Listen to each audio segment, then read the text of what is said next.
épisode de votre Shanti. Je suis Émilie Chevrefils, votre inspiratrice yoga, et je suis prête à vous faire découvrir aujourd'hui, pour faire changement, un gars.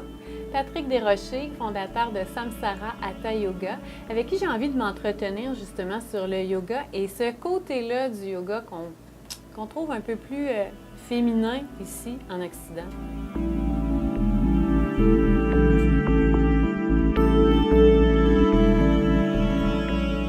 Patrick Desrochers, bonjour. Bonjour. D'abord et avant tout, comme on ne se connaît pas officiellement, c'est notre première rencontre, est-ce que tu me permets qu'on se tutoie pendant l'entrevue? Oui, certainement. D'accord. Ouais. On a jasé un peu, mais quand même, c'est notre première rencontre officielle. Et ça me fait plaisir de t'accueillir dans le studio et dans cet univers d'Avochanti qui, depuis le tout début, spontanément comme ça, était plus féminin. Mais d'avoir un peu de testostérone aujourd'hui pour en parler, ça me fait bien plaisir. D'abord et avant tout, j'aimerais savoir un peu ton parcours parce que je remarque avec le temps que c'est pas nous qui trouvons le yoga, mais c'est le yoga qui nous trouve en quelque sorte. Je pense que c'est un peu ça pour toi aussi. Hein? Oui. Ben moi, il y a une dizaine d'années, à 35 ans, j'ai frappé un mur. Je travaillais au primaire, j'étais enseignant au primaire. Ah ouais?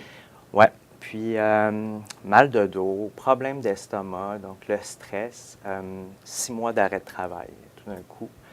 Et puis là, on m'a dit qu'à suite à plusieurs tests, que j'avais le dos d'un homme de 80 ans. Fait que là, oui, à 35 ans, il me reste encore plus que la moitié de ma vie à vivre. Dans quel état? Dans quel état? Puis tout ce qu'on te donne ici, c'est des anti-inflammatoires. OK. Puis, bonne chance. Et puis là, j'ai commencé à aller voir des chiro, physio, massothérapeutes, tu sais, des gens qui m'ont beaucoup aidé, mais temporairement. Fait que là, moi, j'ai dit, il faut que je trouve une solution à long terme. Et c'est mon copain qui m'a offert en cadeau une fin de semaine de méditation.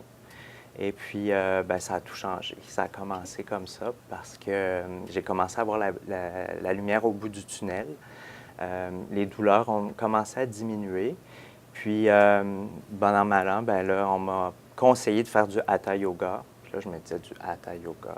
J'avais essayé un peu de yoga ici dans un gym. Puis je me disais, je suis tellement pas souple. Mais je suis allé dans une classe où on m'a vraiment montré les fondements, la base. Puis, écoute, plutôt que d'avoir un dos d'un homme de 80 ans, je me suis retrouvé avec le dos d'un homme de 20 ans. Ça a rajeuni avec les années. Oui, parce que même à 20 ans, je pense que je n'étais pas en forme comme ça. Puis c'est pas en 10 ans, là, c'est en l'espace de quelques années que j'ai vu la transformation. Donc toi, physiquement, ça a changé ta vie, c'est clair? Complètement. Donc, les maux de dos sont disparus, maux d'estomac aussi. Donc, c'est pour ça que je te dis que je suis plus... Même à 20 ans, je pense que je n'étais pas en forme comme ça. OK. Tu en ressens les bénéfices aujourd'hui, dans le sens que là, justement, ta colonne est encore plus forte, plus en santé. Puis je te dirais qu'à tous les jours, je suis reconnaissant de ça, d'avoir fait ce cheminement-là. Puis quels autres avantages physiques que tu as? Parce qu'il y a le dos, là, tu le fais pour le dos, pour l'estomac un peu plus, mais j'imagine que ça a comme couvert d'autres aspects. Oui, quand tu rentres dans le Hatha Yoga, en fait, moi, j'y allais physiquement surtout. Je viens de l'Occident, donc je suis un gars, je voulais que ça soit physique. Mais c'est comme une porte d'entrée au niveau de la spiritualité aussi. Donc, ce qu'on ne sait pas, c'est qu'on soigne notre esprit en même temps. Donc, ça aussi, je vivais tellement dans le... Tu sais, c'est bien cliché de dire vivre le moment présent, mais ça se fait tout seul. Tu sais, au lieu de t'inquiéter trop pour le futur ou de rester dans tes histoires du passé, tout à coup, tu te dis « Wow, aujourd'hui, je suis tellement ancré sur ce qui se passe aujourd'hui, puis ça se fait naturellement. Tu sais, juste en faisant ta pratique. » Tu penses à ce qui est là présentement, puis pas à ce qui viendra. Exactement. C'est vrai, je fais souvent la blague, il est où ce moment présent-là? On le cherche, on y pense. Il est toujours là. C'est ça, là. C'est ça. Ce petit moment. Donc oui, de soigner l'esprit en même temps, c'était pas ça que je voulais nécessairement faire au début. C'était le dos, c'était mon dos, puis mon estomac. Ça se place tout seul. Ça se place tout seul. Puis tu as dit quelque chose de super intéressant que j'entends plus particulièrement venant des hommes que des femmes. Ouais, non, mais je peux pas faire du yoga, je suis pas souple. Ah oui, et puis ça, je l'ai dit longtemps, je suis raide comme une barre. Voyons, moi, je pensais qu'il y avait les gens souples, puis les gens qui n'étaient pas souples. Moi, j'étais vraiment, je vais mourir raide de même, tu sais. Je mettais mes mains aux genoux, tu sais, puis je disais, ouais, je suis pas capable de toucher mes orteils, puis j'y arriverai pas. Ça n'arrivera jamais. Puis, je vous invite à aller voir mes photos, puis vous allez voir, en moins de 4 ans, je mets les mains à plat au sol, puis donc oui, ça se développe, ça se développe. C'est le fun dans ce temps-là parce que c'est un meilleur exemple que tu peux donner. Si moi, je suis capable de le faire, tout le monde est capable de le faire. C'est ce que je dis à mes participants, les gens qui viennent me voir. Si j'ai réussi, puis je n'ai pas réussi à 20 ans, j'ai réussi à début quarantaine, donc il n'y a pas d'âge. Puis je te dirais même, l'endroit où j'ai étudié, il y avait un participant qui avait 70 ans qui faisait une formation complète de 5 mois. Donc, il n'y a vraiment pas d'âge pour s'y mettre. Puis avoir les bénéfices qui viennent avec. Oui, c'est ça, il n'est jamais trop tard. Il n'est jamais trop tard. Ah, mais je suis curieuse de t'entendre sur ce volet-là, l'espèce de féminisation du yoga en Occident. T'en penses quoi? Oui, bien, c'est très intéressant parce que moi, je suis allé étudier en Inde. Oui, ta formation. En fait, je suis allé plusieurs fois en Inde. J'ai fait une première formation personnellement pour apprendre mes pratiques de yoga. Quand j'ai vu que ça fonctionnait si bien avec moi, j'ai dit, OK, il faut que j'aille obtenir ma formation pour l'enseigner puis le partager parce que c'est si fort et si puissant. Mais quand je suis arrivé en Inde, étonnamment, on était pratiquement moitié hommes, moitié femmes dans ce cours-là où on était près de 200 participants. Donc là-bas, c'est pas une question qui... En Inde, c'est le berceau du yoga puis tout ça. Le yoga, c'est une pratique spirituelle d'abord et avant tout en Inde. Ensuite, c'est physique. En Occident, bien, ce qui s'est passé, c'est que le yoga est arrivé surtout dans les années 50-70. Il y a plusieurs hypothèses.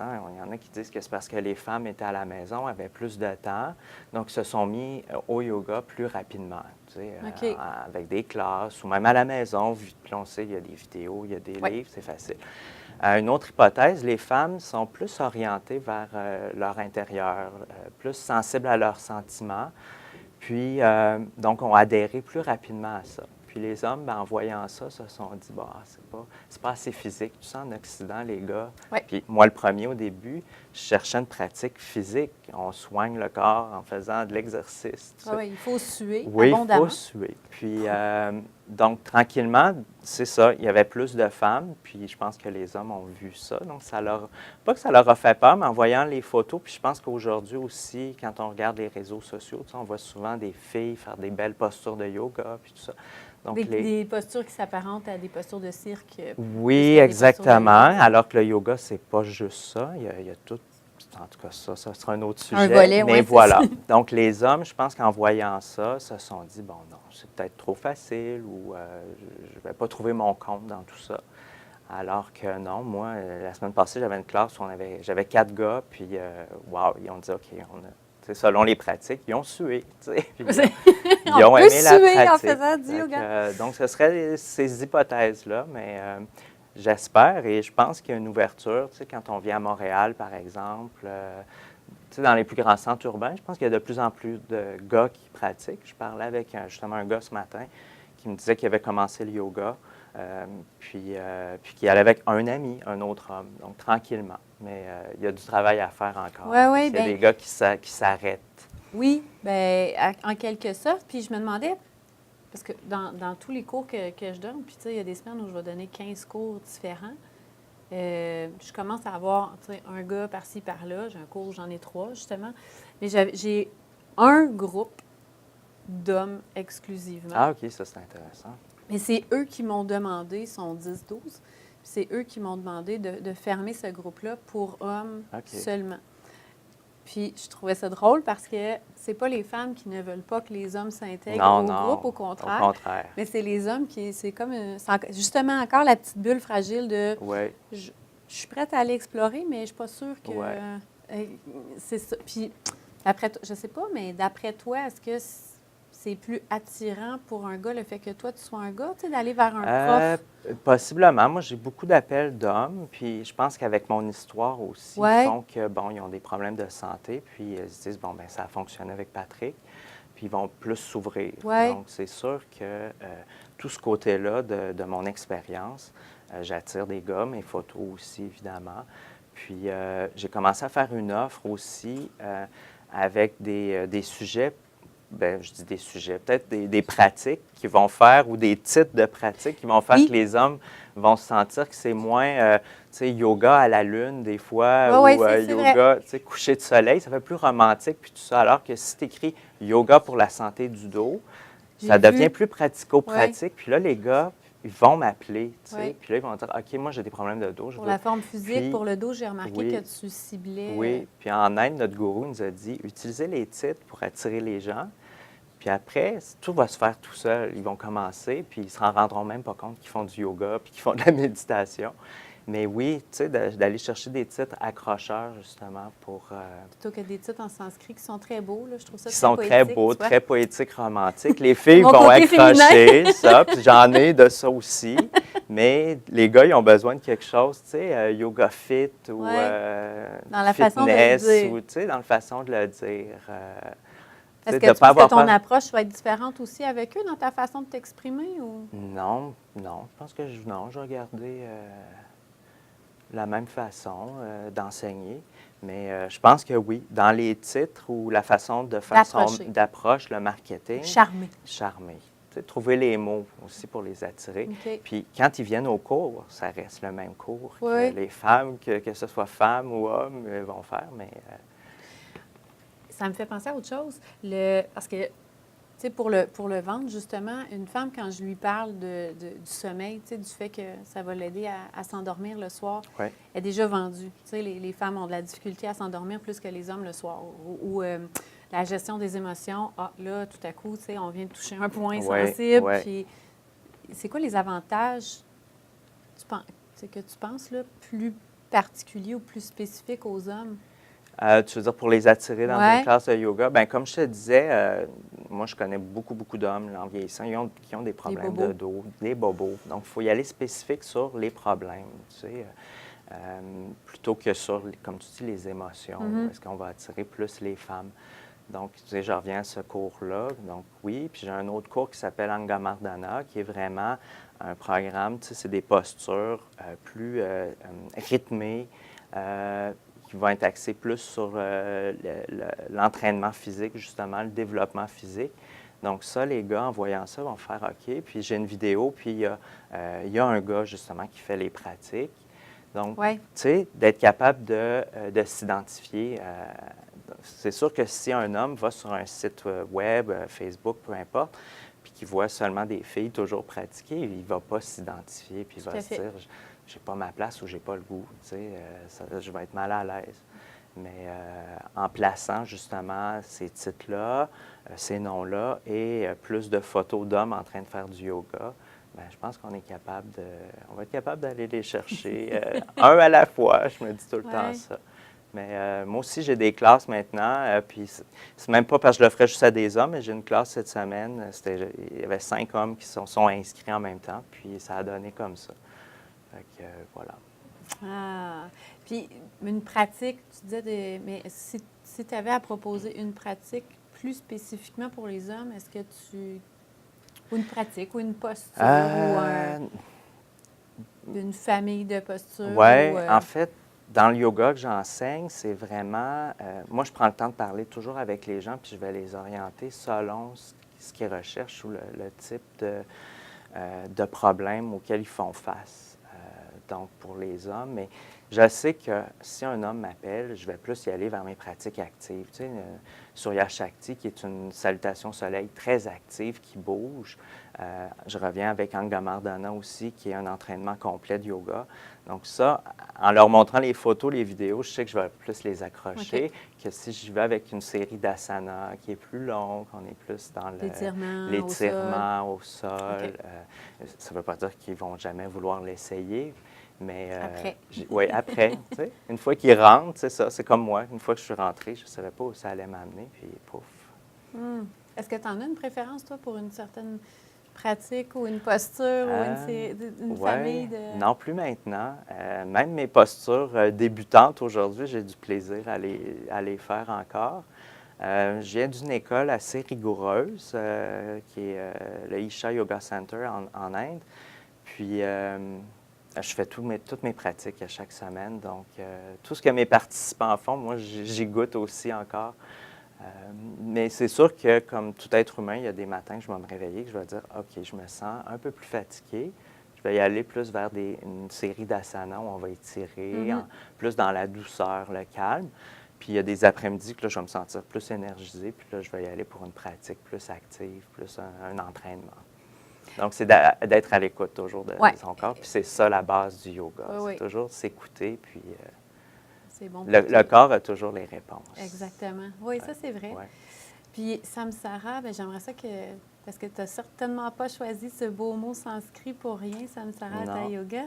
Puis j'aime la signification de ce mot-là. J'aimerais ça que tu nous en parles. Ça a été long, hein? Tu sais, trouver le nom d'un studio, puis parce que ça te représente, puis tout ça. Puis je m'en souviens encore, j'étais en voyage, puis je cherchais des noms. Puis celui-là, tout de suite, il m'a accroché. En fait, c'est le cycle des vies. Tu sais, en Inde, on croit qu'on va renaître et renaître. Et si on veut atteindre le nirvana, il faut arrêter ce cycle-là. Et c'est ce que c'est le samsara, c'est d'arriver à terminer le cycle des renaissances puis atteindre le nirvana. Oui, je trouvais ça très beau. Puis le hatha yoga, c'est ce que ça amène. Tu sais, c'est une façon de se libérer. C'est magnifique comme nom. Oui, merci. J'aimerais ça, en plus de tout ce qu'on a déjà parlé, que tu me dises, parce que j'imagine, si pour toi le yoga, ça a été une façon de te soigner, puis dans le fond, de pouvoir profiter aujourd'hui d'un corps en santé, tu dois croire que c'est bon pour tout le monde, à quelque part. Ah oui, ça, sans aucun doute. Puis je crois qu'il y a des pratiques pour tous. Tu sais, peu importe les professeurs, je pense qu'on a toujours des pratiques de base, des pratiques plus avancées. Puis, tu sais, tout à l'heure, on disait, c'est accessible à tous, puis c'est vrai. Puis il faut enlever dans la tête, parce que là, dans l'univers des réseaux sociaux, surtout Instagram, on voit ces photos de posture extrême, puis c'est pas nécessairement ça qu'on va enseigner, tu sais, puis même qu'on va pratiquer nous-mêmes. Puis je pense que voilà, faut ouvrir les portes, puis démystifier un peu tout ça, puis dire aux gens, oui, il y a des postures aussi simples que des mouvements très simples des bras, tu sais. Puis c'est du yoga, parce que le yoga, ça peut être des postures très simples puis apporter des bienfaits. C'est pas nécessairement se mettre les pieds en arrière de la tête qui vont faire en sorte qu'on va être mieux, mais voilà, il y en a pour tout. Bien, c'est un mode de vie. Oui, c'est un mode de vie. Oui. Ça va au-delà. Parce que oui, quand tu commences à faire tes pratiques, tu sais, tu commences à te sentir mieux. Puis évidemment, ça va faire un peu boule de neige parce que tu vas te mettre à peut-être plus t'intéresser à l'alimentation, puis être plus sensible à tu sais, qu'est-ce qui te fait du bien quand tu manges. Donc, tu sais, ça amène tout plein d'autres prises de conscience auxquelles on n'avait pas pensé quand on entre dans cet univers-là. Ça prend l'élément déclencheur. Ça prend un élément déclencheur, puis des fois, ça peut être la douleur, puis douleur non seulement physique, ou une douleur peut-être émotionnelle aussi. Puis, mais ça peut faire du bien à tout le monde. Peu importe l'âge et peu importe le sexe. Tout à fait. Surtout. Donc, c'est ta mission, en quelque sorte? Oui, vraiment. Moi, j'ai laissé l'enseignement primaire, puis je me suis abandonnée à tout ça en me disant que, ça m'a tellement fait du bien que c'est sûr qu'il faut qu'à mon tour, je le partage. Puis dans cette optique-là, de soigner les gens dans le sens de les amener peut-être à pouvoir les accompagner, oui. Une façon de... Oui, soit gérer, soit peu importe les difficultés qu'ils ont. Puis, tu sais, c'est pas un miracle là, non plus. Puis, on ne peut pas se dire qu'on va tout soigner, mais au moins, on peut, je pense, soulager, tu sais, ou aider à un certain point les gens. Oui, je le vois comme des outils qu'on est en mesure d'offrir parce qu'on les a déjà testés puis essayés oui, pour exactement. nous. Ça ne veut pas dire que ça marche de la même façon non, pour tout le monde, exactement. mais il reste que c'est comme un paquet d'outils. Puis pour, justement, pas nécessairement toujours guérir, puis je prends toujours l'exemple du ciel qui est nuageux, c'est pour aider à passer à travers les journées plus sombres, tu sais, à essayer d'aider à passer à travers les tempêtes et non pas de se retrouver avec un soleil radieux non, puis en tout temps. Puis c'est de briser aussi un peu le cycle de, tu sais, ici, c'est la pilule miracle. Là. On prend une pilule, on se sent bien. Oui. Puis j'explique tout le temps, les gens qui viennent dans une première classe, c'est pas parce qu'on fait une classe de yoga, pouf, toute la vie, tu sais, ça se fait graduellement, lentement. Puis, après 6 mois de pratique, tu te rends compte que ça va mieux. Oui, puis 8 mois, mais ça demande du temps puis un investissement. Mais tu sais, les gens, ils investissent sur leur voiture, sur leur maison, ou peu importe, sur leur bien matériel, mais ils oublient que leur corps, c'est la première chose qu'on devrait investir. Donc, on va garder ça comme mot de la fin, c'est magique. Comment on fait pour te rejoindre? Comment on peut... samsara.com sur Internet. J'ai un très beau site web. Facebook aussi. Puis, gênez-vous pas pour m'appeler. Si vous voulez seulement discuter, on ne s'engage à rien. Puis, on va pouvoir vous orienter vers ce qui va vous faire du bien. Hey, merci Patrick. Ça a été fort agréable merci de te rencontrer, de discuter. Belle discussion. Ouais. Puis, parce que justement, j'étais curieuse, j'en ai pas beaucoup des gars qui font du yoga autour de moi, puis d'avoir ce son de cloche-là venant de quelqu'un justement qui a une solide formation en passant, donc n'hésitez pas à le contacter. Merci. Merci beaucoup pour ta belle présence ici. Merci. Je te dis à bientôt. Oui. Et pour ce qui nous concerne, je vous dis à bientôt aussi. En attendant, dans le confort de votre salon, ces petits bobos-là, il y a moyen d'en prendre soin. Je vous rappelle que vous pouvez vous procurer la formation à la rescousse de vos petits bobos. Justement, c'est 6 pratiques, entre 20 et 30 minutes chacune, qui ciblent un bobo en particulier. Puis c'est pour vous accompagner que vous ayez justement cet outil-là à la maison pour que ce soit soulagé ou aider à traverser ces petits moments-là. N'hésitez pas à vous la procurer, à essayer ces pratiques-là et à me revenir puis me contacter aussi si vous avez besoin d'un petit peu plus d'accompagnement. Je suis toujours là pour vous. Émilie Chevrefils, à votre service, inspiratrice yoga.